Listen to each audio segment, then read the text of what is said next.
विधवा बहू का फैसला। महक की शादी रोहन से होती है।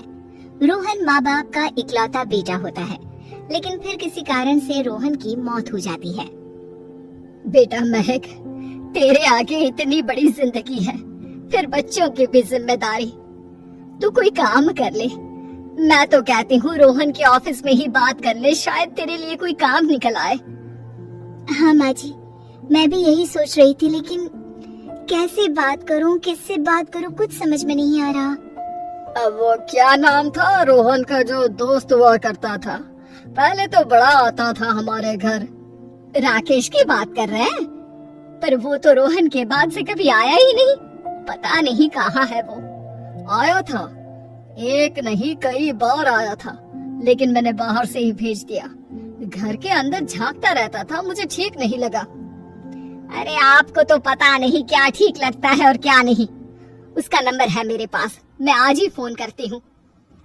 सास राकेश को फोन लगाती है और शाम को घर आने का न्योता दे देती है। अरे आंटी, ओहो भाग्य हमारे की आपने घर बुलाया। मैं तो कई बार आया, लास्ट टाइम तो अंकल से मुलाकात भी हो गई थी। हाँ, वो हम लोगों को निकलना था ना कहीं उस वक्त। अरे छोड़ो ना बेटा, बोलो क्या लोगे? आपकी बहू। क्या बकवास कर रहे हो राकेश? अरे मेरा मतलब ये है कि आपकी बहू कहाँ है? भाभी जी के हाथ की चाय की बस एक प्याली मिल जाती तो। महक चाय लेकर आती है, लेकिन वो जैसे ही राकेश की ओर देखती है, उसे राकेश पसंद नहीं आता। वो अंदर जाने को होती है कि अरे भाभी जी कहाँ जा रही है? बैठिए तो सबके साथ। जी नहीं, बच्चों को खाना खिला रही हूँ, आप माँ जी से बात करें ना।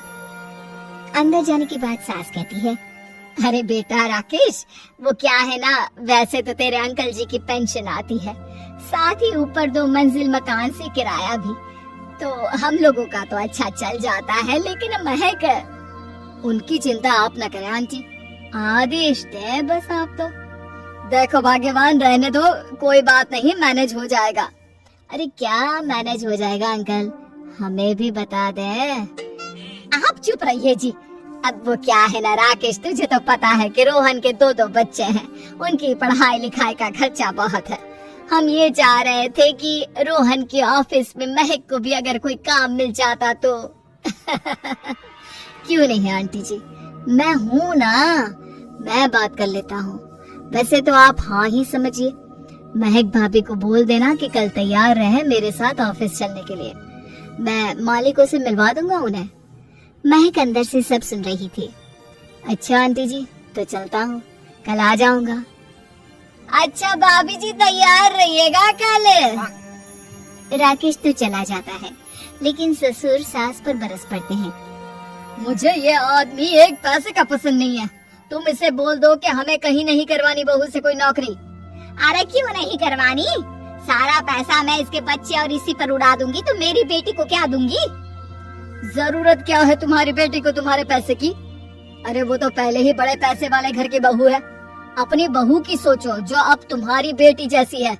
बच्चे रोहन की आखिरी निशानी है। अरे अपना भाषण अपने पास रखो, सारा दिन घर पर बैठी रोटियां तोड़ेगी, तो काम करे ना कुछ बाहर जाकर। बहू सब सुन रही होती है। वो अगली सुबह बिना मन के तैयार तो हो जाती है, लेकिन जैसे ही राकेश आता है, क्या बात है भाभी जी, रेडी हैं? तो फिर चले डेट पर, मतलब इंटरव्यू पर। महक सामने आती है कि सामने ससुर जी खड़े होते हैं। हाँ महक बेटा, आओ चलते हैं, मैं भी चल रहा हूँ। ससुर को तैयार देखकर राकेश का चेहरा बन जाता है। अंकल जी आप परेशान हो जाएंगे। अरे रहने दीजिए ना, धूप भी बहुत है। वैसे स्कूटर में तो 2 लोग ही बैठ सकते हैं ना। तो तुम चलो, मैं बहू के साथ अपनी कार से आ जाता हूँ। महक ससुर जी को देखकर खुश हो जाती है, उसे शांति हो जाती है। वो लोग रोहन के ऑफिस जाते हैं, जहाँ बॉस कहते हैं, नमस्ते अंकल। नमस्ते महक, कैसे हैं आप लोग? रोहन का सुनकर बहुत दुख हुआ अंकल, वैसे कैसे आना हुआ? बेटा, क्या हमारी बहू के लिए तुम्हारी ऑफिस में कोई काम मिल सकता है? हमने राकेश से इसी सिलसिले में तुमसे बात करने को कहा था। उसी के कहने पर हम दोनों तुमसे मिलने आए हैं। राकेश ने तो कोई बात नहीं की, ऊपर से उसने तो आज की छुट्टी ले रखी है, ऑफिस में नहीं आया। बोल रहा था जरूरी काम से जाना है। महक और ससुर एक दूसरे को देखने लगते हैं। वैसे महक क्या किया है आपने? I mean, इंग्लिश कैसी है आपकी? महक बॉस से अपनी पढ़ाई लिखाई और क्वालिफिकेशन के बारे में सब कुछ बताती है। ग्रेट, आपके लिए काम तो है लेकिन ऑफिस में नहीं। सर मेरे बच्चे छोटे हैं, मैं फील्ड में काम नहीं कर सकती हूँ।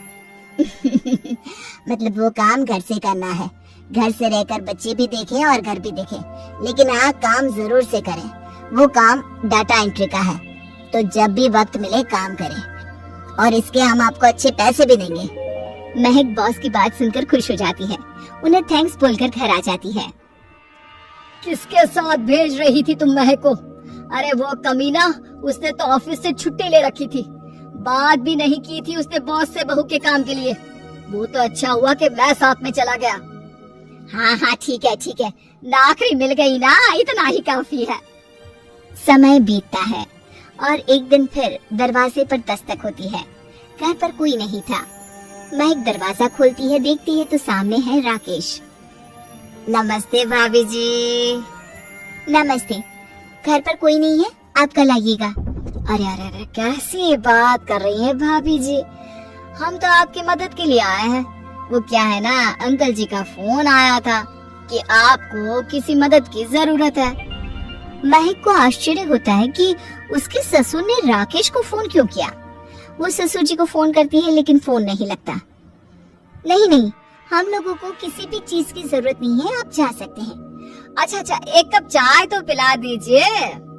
महक चाय लेकर आती है। चाय पीने के बाद, रोहन मेरा बहुत अच्छा दोस्त था, उसने मुझसे कहा था कि वो रहे ना रहे उसके घर वालों का, खास करके आपका ख्याल मुझे ही रखना है, तो मैं कल फिर आऊंगा भाभी जी। नहीं, माता पिताजी है नहीं, वो 4-5 दिन बाद आएंगे। आप उन लोगों के आने के बाद ही आइएगा। मुझे ये सब ठीक नहीं लगता। अरे छोड़िए ना भाभी जी, लोगों का तो काम है कहना। मेरा मतलब है वो तो बोलते ही रहेंगे। आता हूँ मैं कल।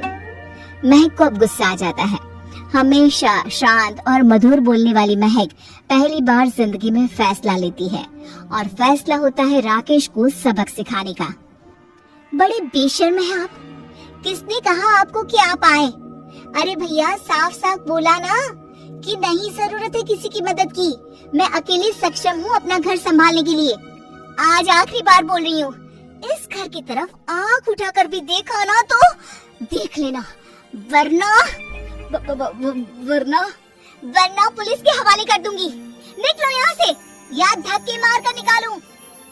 पुलिस का नाम सुनते ही राकेश वहाँ से 9-2-11 हो जाता है और महक को अपने फैसले पर गर्व होता है।